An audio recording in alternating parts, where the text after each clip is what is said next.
নমস্কাৰ জুমিজ বায়োলজি চেনেলটোলৈ সকলোকে আদৰণি জনাইছো। আজি আমি এই ভিডিঅ'টোত আলোচনা কৰিব ওলাইছো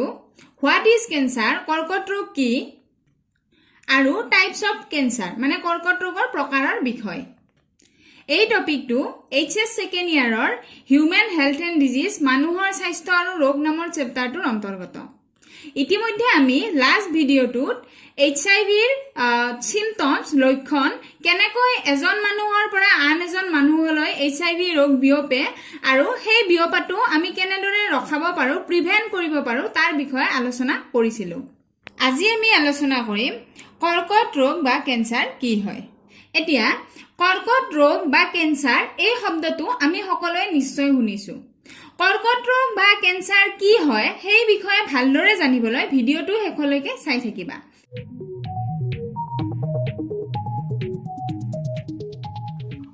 For more videos, please subscribe to my YouTube channel and press the bell icon. What is cancer? কর্কট রোগ কি?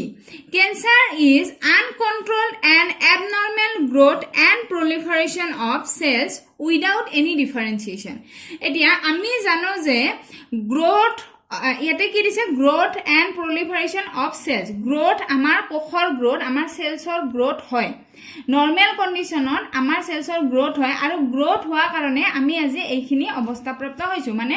কোষৰ বৃদ্ধি হোৱাৰ ফলতে আমাৰ আকাৰত বৃদ্ধি হয়, হয়নে নহয়? কিন্তু ইয়াতে কি হয়, কেন্সাৰ হ'লে, কৰ্কট ৰোগ হ'লে চেলছৰ বৃদ্ধিটো গ্ৰোথটো আনকণ্ট্ৰল হৈ যায়। আনকণ্ট্ৰল মানে যিটো আমাৰ বডিয়ে, আমাৰ দেহে কণ্ট্ৰল কৰিব নোৱাৰে আৰু এবনৰ্মেল হৈ যায়। এনে আমাৰ বডিৰ গ্ৰোথ, চেলছৰ গ্ৰোথটো নৰ্মেলি হৈ থাকে। কিন্তু যেতিয়া কৰ্কট ৰোগ হয়, কৰ্কট ৰোগ কেনেকে হয় ইয়াৰ পিছৰ ভিডিঅ'টোত আমি চাম। কিন্তু ইয়াতে আমি জানিলো যেতিয়া কৰ্কট ৰোগ হয়, কেন্সাৰ হয়, তেতিয়া আমাৰ চেলছৰ গ্ৰোথটো আনকণ্ট্ৰল এণ্ড এবনৰ্মেল হৈ যায়, কণ্ট্ৰল কৰিব নোৱাৰা হৈ যায়। আৰু লগতে প্ৰলিফাৰেশ্যন যিটো গ্ৰোথ সেইটো ৰেপিড হয়, নাম্বাৰ অফ গ্ৰোথটো বহুত সোনকালে হয়, ৰেপিডলি হয়। আৰু এনেকে ৰেপিডলি হোৱাৰ ফলত উইদাউট এনি ডিফাৰেঞ্চিয়েশ্যন যিটো চেলছৰ এটা চেলছৰ পৰা আন এটা চেলছ কি হয় বেলেগ বেলেগ হয়, সেই চেলছৰ ডিফাৰেঞ্চিয়েট কৰাটো বহুত প্ৰব্লেম হৈ যায়, ডিফাৰেঞ্চিয়েট কৰিব নোৱাৰা হৈ যায়। তো চিম্পলি ক'ব গ'লে আমাৰ কোষবিলাকে যেনেকে বৃদ্ধি লাভ কৰে, গ্ৰোথ লাভ কৰে, এটা নৰ্মেল মেনাৰত কৰে। কিন্তু কৰ্কট ৰোগ হ'লে কি হয়, আমাৰ চেলছৰ গ্ৰোথটো এবনৰ্মেল হৈ যায়, আনকণ্ট্ৰল হৈ যায়, লাগাতকে বেছি বহুত বেছি গ্ৰোথ হৈ যায়। আৰু চেলছৰ সেই আনকণ্ট্ৰল এণ্ড এবনৰ্মেল গ্ৰোথকে কৰ্কট ৰোগ বা কেন্সাৰ বুলি কোৱা হয়। তাৰ পিছত দে ইনভেড এণ্ড ডেষ্ট্ৰয় সাৰাউণ্ডিং টিস্যুজ। মানে দে মানে হৈছে এই কেন্সাৰাছ চেলছ বিলাকে কি কৰে, ইনভেড কৰে, ইনভেড এণ্ড ডেষ্ট্ৰয় সাৰাউণ্ডিং টিস্যুজ। মানে সেই চেলছ বিলাকৰ, কেন্সাৰাছ চেলছ বিলাকৰ কাষত যিবিলাক চেলছ থাকে বা টিস্যু থাকে সেইবিলাকক সিহঁতে বৃদ্ধি হয়, যিহেতু আনকণ্ট্ৰল গ্ৰোথ হয়, সিহঁতে কি কৰে হেঁচি ধৰে, হেঁচি ধৰি সিহঁতৰ ভিতৰত সোমায় আৰু সিহঁতৰ যিখিনি নিউট্ৰিশ্যন, সেই কোষবিলাকৰ যিখিনি নিউট্ৰিশ্যন থাকে সেইখিনি নিজে গ্ৰহণ কৰে। কাৰণ কেন্সাৰাছ চেলছবিলাকৰ গ্ৰোথ বহুত সোনকালে হয়, অতি সোনকালে হয়। আৰু সেইবিলাক চেলছৰ নিউট্ৰিশ্যন গ্ৰহণ কৰাৰ ফলত সেইবিলাক চেলছ কি হৈ যায়, নষ্ট হৈ যায়, মৰি যায় বা ডেষ্ট্ৰয় হৈ যায়। মানে আল্টিমেটলি কি হয়, এই কেন্সাৰাছ চেলছবিলাকে তাৰ আশে পাশে থকা চেলছবিলাকো নষ্ট কৰি পেলাই বা টিস্যুবিলাকো ডেষ্ট্ৰয় কৰি পেলায়। নেক্সট হৈছে কণ্টেক্ট ইনহিবিশ্যন প্ৰপাৰ্টি লষ্ট। মানে এতিয়া কণ্টেক্ট ইনহিবিশ্যন প্ৰপাৰ্টি মানে কি, এইটো মষ্ট ইম্পৰ্টেণ্ট কথা তোমালোকৰ আহি থাকে যে কেন্সাৰ হ'লে কেন্সাৰ চেলছবিলাকৰ কি প্ৰপাৰ্টি নোহোৱা হৈ যায়, মেডিকেল এক্সামতো আহে, তেতিয়াহ'লে হ'ব কণ্টেক্ট ইনহিবিশ্যন প্ৰপাৰ্টি। এতিয়া কণ্টেক্ট ইনহিবিশ্যন প্ৰপাৰ্টি মানেনো কি, যে আমাৰ চেলছবিলাকে এটাই আনটোৰ লগত টাইটলি পেকড হৈ থাকে। মানে এটাৰ লগত আনটো ধুনীয়াকে লগ লাগি থাকে, পেকড হৈ থাকে, এটাই আনটোৰ জেগালৈকে এটা আনটোৰ ঠাইলৈকে নাযায়।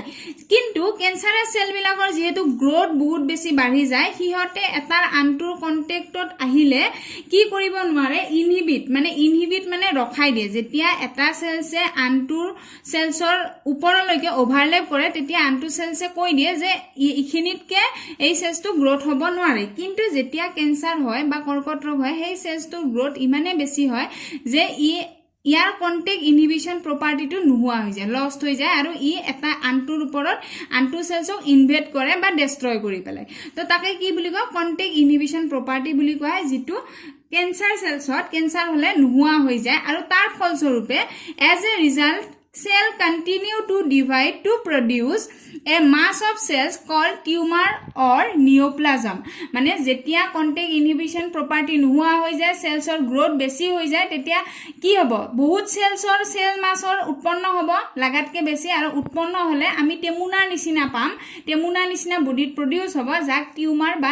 নিওপ্লাজম বুলি কোৱা হ'ব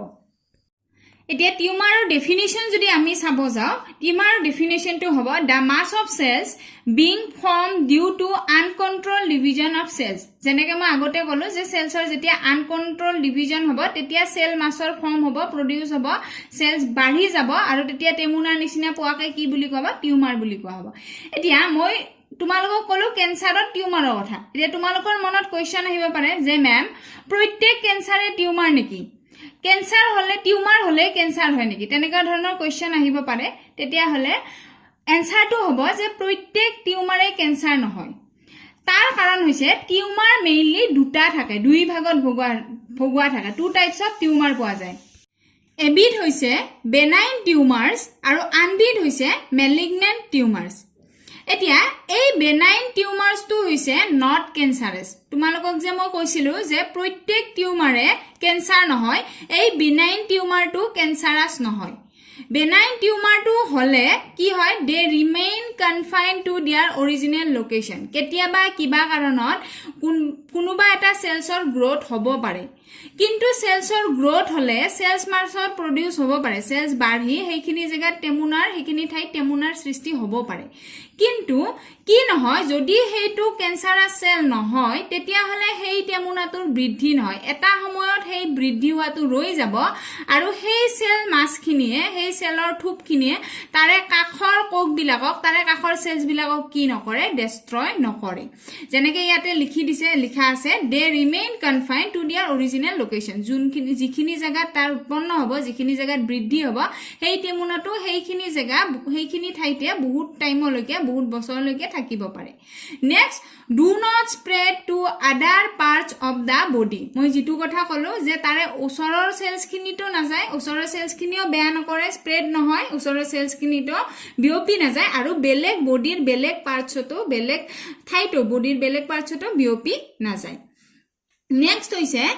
cause less damage to the body আৰু এই বেনাইন টিউমাৰ হলে আমাৰ বডিত বিশেষ এটা ডেমেজ নহয় এই বেনাইন টিউমাৰটো অপাৰেট কৰি অপাৰেশনৰ দ্বাৰা বডিৰ পৰা ৰিমুভ কৰি দিব পাৰি আৰু তাৰ পিছতো আমাৰ দেহত বিশেষ একো ক্ষতি নহয় বুজি পালা তাৰ পিছত নেক্সট হৈছে মেলিগনেন্ট টিউমাৰ মেলিগনেন্ট টিউমাৰটো হৈছে কেন্সাৰাছ ইয়াতে তোমালোকে ডিফাৰেন্সটোও পালা কেতিয়াবা তোমালোকৰ এক্সামত আহে টাইপস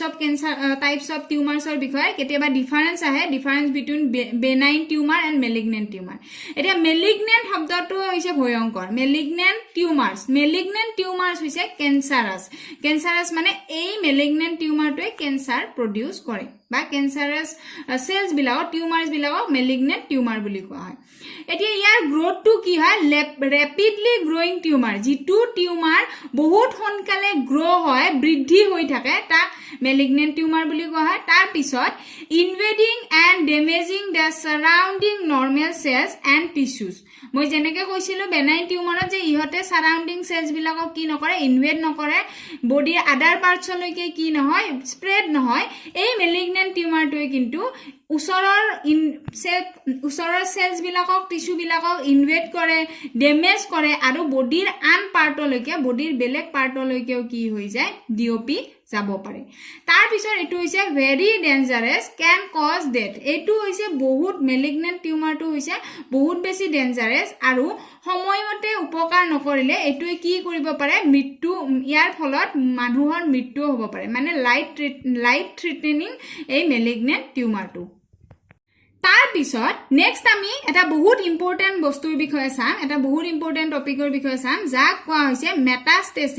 মেটাষ্টেসিস শব্দটো তোমালোকে জানাটো এই কাৰণে দৰকাৰ ইয়াৰ মেটাষ্টেসিসৰ ওপৰত তোমালোকৰ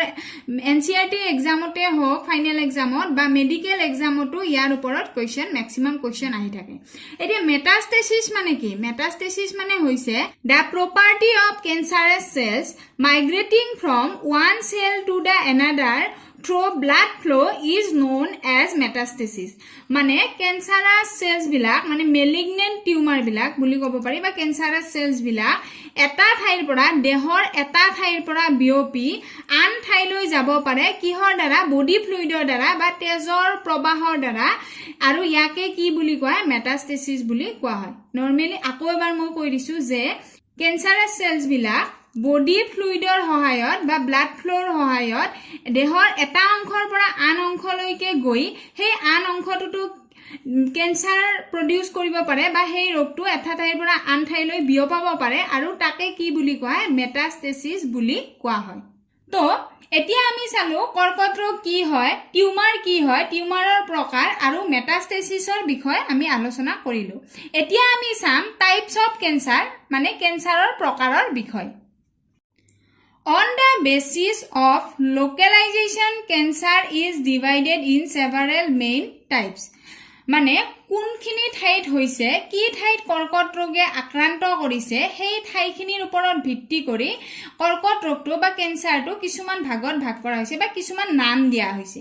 সেইকেইটা হৈছে number 1 carcinoma number 2 sarcoma number 3 lymphoma and number 4 leukaemia আমি ইয়াৰে ভিতৰত কিছুমান নাম বা নাম কেইটা হয়তো নিশ্চয় শুনিছো এতিয়া কাৰ্চিনোমা মানে কি কাৰ্চিনোমা কোন ধৰণৰ বা বডিৰ কোনটো অংশত হোৱা ক্যান্সাৰক বুজায় কাৰ্চিনোমা মানে cancer of epithelial epidermal tissues and their derivatives মানে epithelial cells epithelial মানে হৈছে আমাৰ দেহত থকা আবৰণী কলা আমি HS ফাৰ্ষ্ট ইয়াৰত আমাৰ দেহৰ কলাৰ বিষয়ে পঢ়িছো আমাৰ দেহত 4 টাইপস অফ টিস্যু পোৱা যায় এটা হৈছে epithelial tissue connective tissue muscular tissue and nerve tissue মানে আবৰণী কলা সংযোজক কলা পেশী কলা আৰু স্নায়ু কলা ইয়াতে কি কৈছে epithelial মানে আবৰণী হয়নে নহয় আৰু আবৰণী বুলি ক'ব গলে আমাৰ দেহৰ মানুহৰ দেহৰ প্ৰথম আবৰণীখনৰ কথা ক'ব গলে স্কিনখনৰ কথা আহে আৰু সেই স্কিনত হোৱা ক্যান্সাৰ স্কিনত হোৱা কৰ্কট ৰোগক স্কিন ক্যান্সাৰক কাৰ্চিনোমা বুলি কোৱা তাৰ পিছত এপিথেলিয়েল এপিডাৰ্মেল টিস্যুত অকল স্কিনে নহয় বডিৰ যিবিলাক অৰ্গান আছে সেই অৰ্গান বিলাকৰ যিবিলাক এপিথেলিয়েল আছে তাতে যদি এনেকা ধৰণৰ কৰ্কট ৰোগে দেখা দিয়ে যেনেকা অৰ্গান ব্ৰেষ্ট ক্যান্সাৰ লাং ক্যান্সাৰ ষ্টমাক ক্যান্সাৰ এই বিলাকক কি বুলি কোৱা কাৰ্চিনোমা বুলি কোৱা হয় নেক্সট আহিব নাম্বাৰ 2 সাৰ্কোমা এৰে সাৰ্কোমা কি বুলি কোৱা হয় কোট হোৱা কৰ্কট ৰোগক সাৰ্কোমা বুলি কোৱা হয় ক্যান্সাৰ অফ মেসোডাৰ্মেল টিস্যু যেতিয়া মেসোডাৰ্মেল টিস্যু মেসোডাৰ শব্দটো আমি নিশ্চয় শুনিছো আমাৰ জাৰ্ম লেয়াৰত আমি শুনিছো আমাৰ তিনি প্ৰকাৰৰ জাৰ্ম লেয়াৰ থাকে আৰু সেই তিনি প্ৰকাৰ হৈছে এক্টোডাৰ্ম এন্ডোডাৰ্ম আৰু মেসোডাৰ্ম মেসোডাৰ্ম হৈছে মাজৰ তৰফটোক মেসোডাৰ্ম বুলি কোৱা হয় আৰু মেসোডাৰ্মৰ পৰা যিবিলাক অৰ্গানছ ফৰ্মেশন হয় যেনেকে মেইনলি আমাৰ ম্যাক্সিমাম কানেক্টিভ টিস্যু আৰু মাস্কুলাৰ টিস্যু বিলাকত যিবিলাক কৰ্কট ৰোগ হয় বা ক্যান্সাৰ হয় সেইবিলাক কোৰ পৰা ফৰ্মেশন হয় মেসোডাৰ্মৰ পৰা ফৰ্মেশন হয় আৰু সেইবিলাক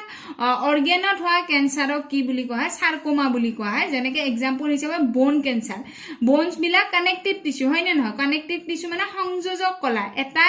এটা অংগৰ পৰা আনটো জেগালৈকে বা এটা ঠাইৰ পৰা আনটো ঠাইলৈকে যোনে সংযোগ কৰে তাক সংযোজক কলা বুলি কোৱা আৰু বোনটোৱে বোন বা হাড়ডালে আমাৰ এটা ঠাইৰ পৰা আনটো ঠাইলৈ বডিৰ এটা অংশৰ পৰা আনটো অংশলৈ সংযোগ কৰে গতিকে বোনছত হোৱা ক্যান্সাৰ বা কাৰ্টিলেজত হোৱা ক্যান্সাৰ বা মাসলছ ক্যান্সাৰ বিলাকক কি বুলি কোৱা হয় সাৰ্কোমা বুলি কোৱা হয় next lymphoma and leukaemia arise from haematopoietic cells haematopoietic মানে কি এতিয়া লিম্ফোমা আৰু লিউকেমিয়া দুইটাৰে কথা কৈছে ইয়াতে কোৰ পৰা হোৱা বুলি কৈছে হেমাটোপয়েটিক সেল মানে হৈছে ব্লাড ফৰ্মিং সেলস যিবিলাক সেলস হয় যিবিলাক কোষৰ পৰা তেজৰ উৎপন্ন হয় তেজ ফৰ্মেশন হয় তাক কি বুলি কোৱা হেমাটোপয়েটিক সেলস বুলি কোৱা হয় আৰু সেই কাৰণে এই দুই প্ৰকাৰৰ কৰ্কট ৰোগক মেইনলি ব্লাড ক্যান্সাৰ বুলি কোৱা হৈছে তেজত হোৱা কৰ্কট ৰোগ বুলি কোৱা হৈছে এতিয়া লিম্ফোমা কত হয় লিম্ফোমা হলে কি হয় এক্সেসিভ production of lymphocyte আমি শব্দটো শুনিছিলো T lymphocyte B lymphocyte আৰু এই এক্সেসিভ প্ৰডাকশন যেতিয়া লিম্ফোসাইটৰ প্ৰডাকশনটো বাঢ়ি যায় সেলছৰ গ্ৰোথ হয় কোৰ পৰা by lymph nodes and spleen lymph নোডৰ আৰু স্প্লিনত যেনেকা ধৰণৰ তাতে থকা কোষ বিলাকত যদি কৰ্কট ৰোগে দেখা দিয়ে তাৰ ফলত কি হয় লিম্ফোসাইটৰ প্ৰডাকশনটো বাঢ়ি যায় আৰু তাকে সেই প্ৰকাৰৰ কৰ্কট ৰোগক লিম্ফোমা বুলি কোৱা হয় আৰু নেক্সট হৈছে লিউকেমিয়া লিউকেমিয়া শব্দটো আমি নিশ্চয় শুনিছো লিউকেমিয়া হলে কি হয় cancer of blood forming tissues like stem cells in bone marrow আমি নিশ্চয় শুনিছো যে আমাৰ হাড়ত কি থাকে বোন মেৰো থাকে অস্থি মজ্জা থাকে আৰু অস্থি মজ্জাত কিছুমান সেলস থাকে যাক স্টেম সেল বুলি কোৱা হয় এই স্টেম সেলস বিলাকত যদি কৰ্কট ৰোগ হয় তেতিয়া হলে কি হয় এই লিউকেমিয়া হোৱা বুলি কোৱা হয় আৰু লিউকেমিয়া হলে কি হয় there is increase in WBC number which destroy the cells of other organs মানে যেতিয়া লিউকেমিয়া হয় তেতিয়া আমি গম পাইছো যে আমাৰ বোন মেৰত থকা স্টেম সেলস বিলাক ক্যান্সাৰাস হৈ যায় আৰু সেই বোন মেৰৰ পৰা ব্লাড ফৰ্মিং হয় আমি জানো তাৰ পৰা সেই কথাটো গটিকে আমাৰ ব্লাডত তিনি প্ৰকাৰৰ সেলস থাকে WBC RBC and platelets তাতে কি হয় WBC ৰ যেটো পৰিমাণ সেই পৰিমাণটো লাগাতকে কি হৈ যায় বহুত বাঢ়ি যায় আৰু বাঢ়ি যোৱাৰ ফলত আদাৰ অৰ্গানছ বেলেগ দেহত থকা বাকি অৰ্গানছ বিলাকৰ কি সেলস বিলাক সেই WBC এ কি কৰি পেলাই ধ্বংস কৰি পেলাই বা নষ্ট কৰি পেলাই তো এই ভিডিওটোত আমি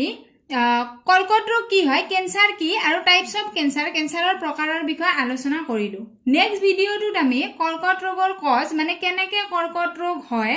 তাৰ পিছত ডায়াগনোসিস এই ৰোগ হলে কি ধৰণে বা কেনেকে গম পোৱা যায় ডায়াগনোসিস কৰিব পাৰি আৰু ট্ৰিটমেন্ট এই ৰোগৰ কিবা ট্ৰিটমেন্ট আছে নেকি আৰু আছে যদি কি ট্ৰিটমেন্ট আছে তাৰ বিষয়ে আলোচনা কৰিম আশা কৰিছো তোমালোকে বুজি পাইছানে নাই আৰু যদি কিবা কোৱেশ্চন থাকে তেতিয়া হলে মোক কমেন্টত জনাবা